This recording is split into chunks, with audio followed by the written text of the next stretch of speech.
Favorite part of parkour would have to be being in the air, and I think Ben agrees with that, who runs with me, but kind of like how we love taking those huge drops and just feeling the wind rush by you as you're falling, and also progression, getting better and feeling yourself get stronger with each, with each time you try something new.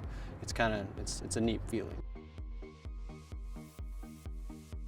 I like to be able to, see my environment for something different than what anyone else walks by, a handrail or a staircase or a wall or something. I like to see that as something that I can use for myself. I feel like it's therapeutic in a way to be able to overcome obstacles, and I feel like it helps me take into vision into my own life how I can see things. It takes on a whole philosophy that's beyond, the simplicity of just jumping over things.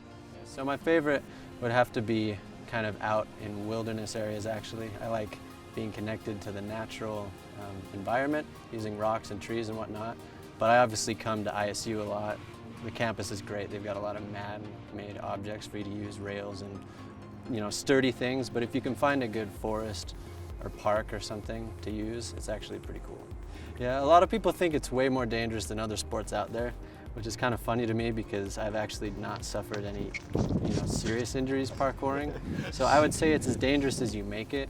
Like obviously if you watch YouTube and you see someone do a flip and you're like, man, I gotta start with doing a flip off a wall or something. You're gonna biff it. You're gonna biff it hard. So it's kind of, you gotta know your limits, and then you've gotta adjust yourself as you get better at what you're doing.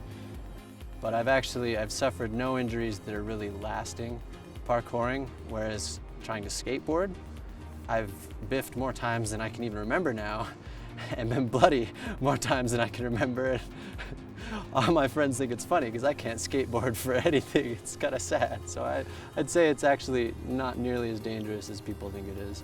Anyway, so yeah, obviously there's kind of a big issue with liability in campuses. I know that firsthand, but ISU actually was pretty accepting about it once we talked to them about it.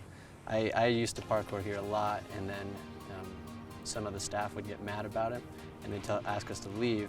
But we actually had a friend of ours, his name's Flynn. He came down and he had more push. Before he met us, he was looking to start a parkour class here. And so he asked them like every day about it, what they thought, and until apparently, I think they just got sick of him asking, but that's great because they let him decide, they decided he could do the class. And we talked to the head of facilities recently, and we just kind of went over some ground rules of what we can and can't do, like just to kind of treat the environment, the way we should, so that we don't ruin anything, and then to also be safe, and then to also realize, if we wreck, it's not their fault, which was kind of obvious to us. You're right. But to a facility as big as this, they want to make sure there's no lawsuits, so that's kind of how it went. Yeah, it's actually going to be a class that takes place next semester.